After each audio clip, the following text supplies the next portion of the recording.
జీవన్ మాత్రం హారతిని చూసి చాలా కంగారు పడిపోతూ ఉంటాడు.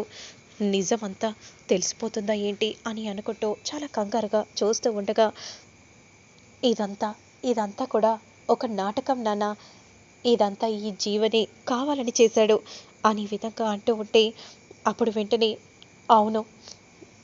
అంత మోసం చేశాడు అనే విధంగా హారతి కూడా చెప్పగానే, అది కాదు మావయ్య, నేను చెప్పేది వినండి, ఇంకా మావయ్య ఏంట్రా మావయ్య, ఏం మాట్లాడుతున్నావురా అనే విధంగా అంటూ ఉండగా, అవునన్న, ఇతను ఎంత మోసం చేశాడంటే, అసలు పింకీ మెడలో ఈ జీవన్ తాళి కట్టలేదు నాన్న, ఇదంతా మిమ్మల్ని నన్ను రాజును విడదీయడానికే ఇదంతా ఇలా చేశాడు నాన్న అనే విధంగా అనగానే, వెంటనే సూర్యప్రతాప్ కోపంగా చెంప పగలగొడతాడు. కావాలంటే ఈ వీడియో చూడండి నాన్న అని అంటూ వెంటనే రూప వెంటనే వీడియో క్లిప్ని చూయించగానే, ఇక రేణుక శ్వేత ఇద్దరు కలిసి పింకి మెడలో తాళి కట్టడం అదంతా చూసిన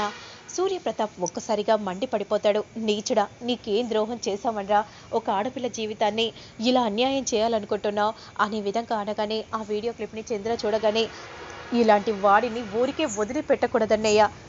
నీకు కూడా అన్న చెల్లెల్లో అక్క తమ్ముళ్ళు అందరూ ఉన్నారు కదరా, తల్లి కూడా ఉంది కదరా,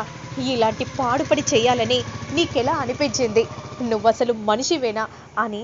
సుమ అంటూ ఉంటుంది. మావయ్య, నేను చెప్పేది విను, ఎవర్రా మావయ్య, మావయ్య అని ఇంకోసారి పిలిచావంటే నిన్ను ఏం చేస్తానో కూడా నాకే తెలియదు అని అంటూ వెంటనే చంపు పగల కొడతాడు సూర్యప్రతాప్.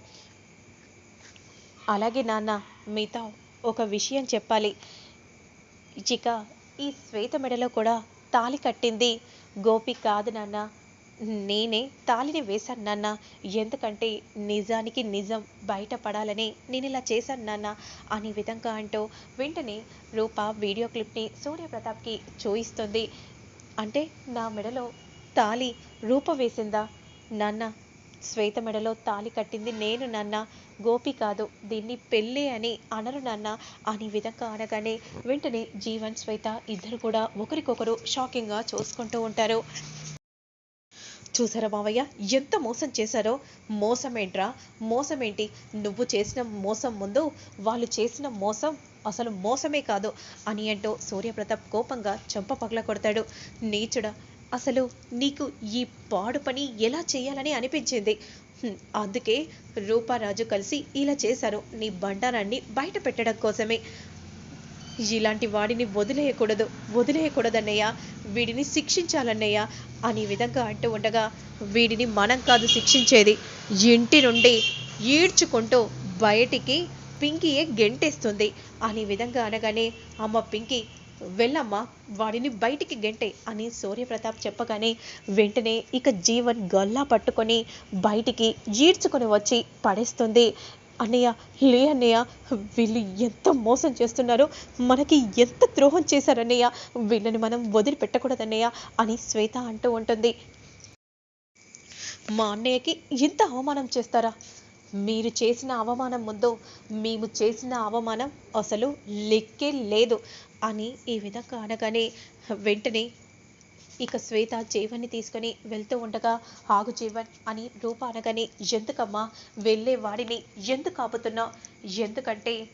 నువ్వు తాళి కట్టాలి కాబట్టి అని అనగానే, జీవన్ షాకింగ్గా చూస్తూ ఉంటారు. హారతి మెడలో వెళ్ళి తాళి కట్టు, ఎందుకమ్మా, ఎందుకంటే దీపక్ బావ కూడా ఇలాగే మందారాన్ని కడుపు చేశాడు నాన్న, కానీ మనం పద్ధతి ప్రకారం న్యాయాన్ని గెలిపించాం నాన్న తాళి కట్టి, అలాగే హారతికి కూడా న్యాయం జరగాలి కదా నాన్న, అందుకే నాన్న హారతి మెడలో తాళి కట్టాలి నాన్న అని అంటూ ఉంటే, రేయ్ తాళి కట్టరా అని అంటూ ఉంటే, నేను కట్టను, నేను చచ్చినా కట్టను, ఎందుకంటే తన వల్లే కదా ఇప్పుడు నాకు ఈ పరిస్థితి ఎదురైంది, ఎందుకు బావా అలా అంటున్నావు, మీరంటే నాకు ముఖ్యం బావా, నేను అందుకే ఇలా చేశాను, మీకోసమే ఇలా చేశాను తప్ప మరే ఉద్దేశంతో కాదు, నిన్ను పెళ్లి చేసుకోవడం ఏంటే, అయితే వీడిని జైలు శిక్ష వేయాలన్నయ్య, అవును రేయ్, 7 ఏళ్ల జైలు శిక్ష అనుభవిస్తావా, లేదంటే హారతి మెడలో తాళి కడతావా అని సూర్యప్రతాప్ అంటూ ఉంటాడు. పెద్దయ్య, వీడికి 7 ఏళ్ల జైలు శిక్ష కాదు పెద్దయ్య, జీవితకాలం శిక్ష వేయాలి పెద్దయ్య. హారతి మెడలో తాళి కట్టడం ముఖ్యమా, లేదంటే జీవితకాల శిక్ష ముఖ్యమో అతన్ని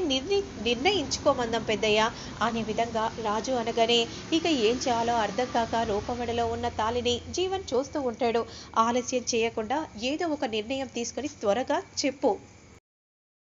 అని అనగానే ఇక వెంటనే ఏం చేయాలో అర్థం కాక జీవన్ వెంటనే రూప చేతికి ఉన్న తాళిని తీసుకొని హారతి మెడలో తాళి కట్టగానే హారతి చాలా సంతోషపడిపోతూ ఉంటుంది. ఇక వెంటనే అక్కడి నుండి వెళ్తూ ఉండగా మీ ఎవ్వరిని కూడా వదిలిపెట్టను,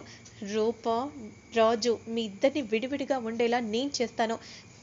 ఎట్టి పరిస్థితిలో మిమ్మల్ని కలవనివ్వను, నేనేంటో మీకు చూపిస్తాను. అవునన్నయ్య, చూపిద్దాం అన్నయ్య, ఖచ్చితంగా మనమేంటో చూపిద్దాం, పద అన్నయ్య అని అంటూ ఇక వెంటనే